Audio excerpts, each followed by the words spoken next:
Vamos entender de uma vez por todas hoje, tá? Sim, comparação de frações. Nós vamos comparar uma fração com a outra. Isso aí é muito complicadinho. Você precisa entender melhor o conceito de fração para que você consiga compará-las. Mas vamos ver, por exemplo, como assim comparar? Qual é a fração maior? 1/5 ou 3/5? 3/5 ou 3/8? 2/3 ou 5/8? Isso aqui nós vamos saber. Isso aqui se enquadra em 3 possibilidades, tá? Nós temos o primeiro caso, eu dividi para ficar mais assim organizado na sua memória, tá? Primeiro passo, quando duas frações têm o mesmo denominador. Percebam que aqui os denominadores são iguais. Ora, se os denominadores são iguais, vamos relembrar o conceito de fração. O que é 1/5? É uma parte do todo que foi dividido em 5. E o que é 3/5? São 3 partes daquilo que foi dividido em 5. Eu dividi em 5, tá? As 2 pizzas, os 2 chocolates, o que vocês preferirem, tá? Dividi em 5. Se eu comi 1 e se aqui eu comi 3, é lógico que é maior aqui. Os 3 pedaços é maior do que um pedaço só. Então, 3/5 maior do que 1/5. Muita gente se confunde. Esse símbolo eu não decoro. Gente, entende assim, a boca do jacaré, ela está voltada para quem é mais gordinho, para quem é maior. Ela está aberta para quem é maior. Ou, curva do braço direito, 3/5 maior do que 1/5. Gente, também pode interpretar de outra maneira. Se 3/5 é maior do que 1/5, eu posso afirmar que 1/5 é menor que 3/5. Percebam que aqui é a curva do braço esquerdo, ou a boquinha do jacaré virada sempre para o maior.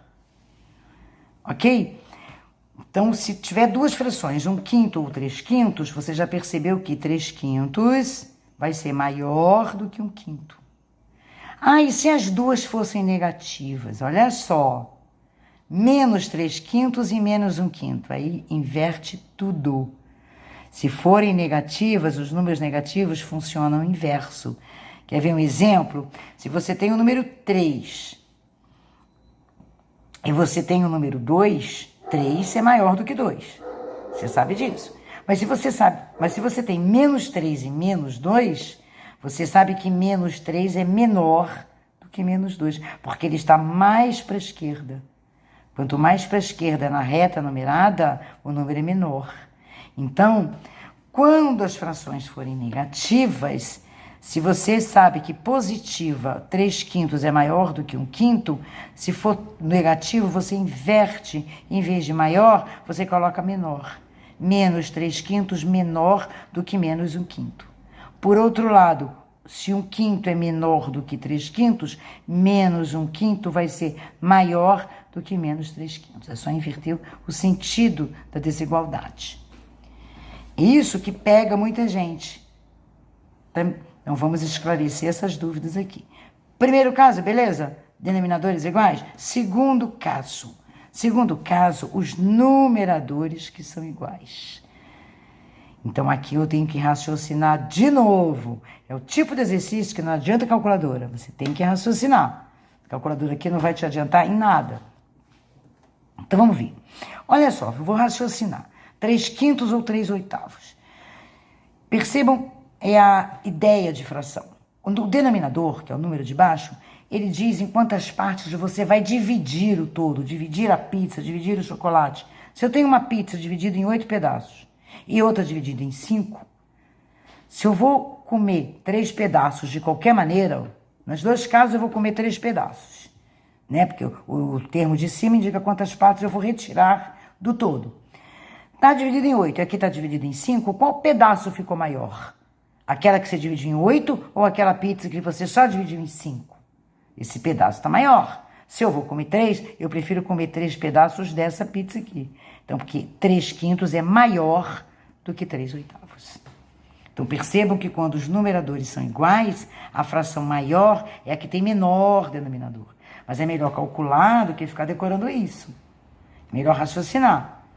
3/5 maior que 3/8 ou 3/8 menor do que 3/5. Beleza? Se as duas forem negativas, inverte o sentido, em vez de maior, vai ficar menor. Menos 3/5 menor que menos 3/8. Aqui no lugar de menor vai ficar maior. Menos 3/8 maior que menos 3/5. Beleza? Vamos agora para o terceiro e último caso. Aqui, professor, eu quero ver 2/3 ou 5/8. Nem numeradores, nem denominadores iguais. Qual é a maior? Divide uma pela outra. Sim. Você vai dividir o número, vai dar com vírgula, pode dividir. 2 dividido por 3 e 5 dividido por 8. Qual maior será a fração maior? Mas tem uma maneira que você não precisa dividir. Eu estou no Enem, não posso usar calculadora. Eu estou na prova da escola, não posso usar calculadora. E aí, como é que eu vou dividir? Divide no braço? Vai demorar. Multiplica os denominadores, gente. Reduz ao mesmo denominador. Como é que eu reduzo ao mesmo denominador? Eu multiplico. 3 vezes 8, 24. Eu vou achar uma fração equivalente a 2/3 com o denominador 24. Eu vou achar uma fração equivalente a 5/8 com o denominador 24. Como é que eu sei que o denominador que essa fração vai existir? Porque 3 vezes 8 dá 24, eu já fiz a conta. Não precisa NMC. Faz a multiplicação que você já vê o denominador comum. Tá? 24. Agora vamos ver. 2/3, tá aqui 2/3. Passar para cá. 5/8, passar para cá. 2/3. Para que 3 vire 24, né? É porque eu multipliquei por 8. Não multipliquei 3 por 8? Então, barrinha 8. Como 8 eu multipliquei por 3, barrinha 3. Então, esse 2/3, para ser equivalente a essa outra, todos os dois termos vão ter que ser multiplicados por 8. Ó, 3 vezes 8, já multipliquei. Falta multiplicar o 2. Ó. 2 vezes 8, 16. Entendeu, gente? Essa fração aqui só vai ser equivalente a essa se eu multiplicar os dois termos por 3. Porque 3 vezes 8, ó, deu 24. E agora, ó, 3 vezes 5, ou 5 vezes 3, 15. Então, eu já achei essa fração equivalente à primeira, a outra equivalente à outra, ou seja, valem as mesmas partes do todo. Simplesmente troquei os denominadores. Agora dá para perceber claramente que 16/24 é maior do que 15/24, ou seja, 2/3, que é equivalente a ela, é maior do que 5/8. Ou 5/8 menor do que 2/3. Ou ainda, se os dois forem negativos, menos 2/3 seria menor, inverte, do que menos 5/8. Ou ainda, menos 5/8 será maior do que menos 2/3. Professora, mas e se uma fração for negativa e a outra positiva? Gente, aí não tem nem o que pensar. Todo número positivo é maior do que todo negativo. Tá? Até o zero que não tem sinal, ele é maior do que qualquer negativo. Ok, gente? Espero que tenha ajudado bastante. Beijos.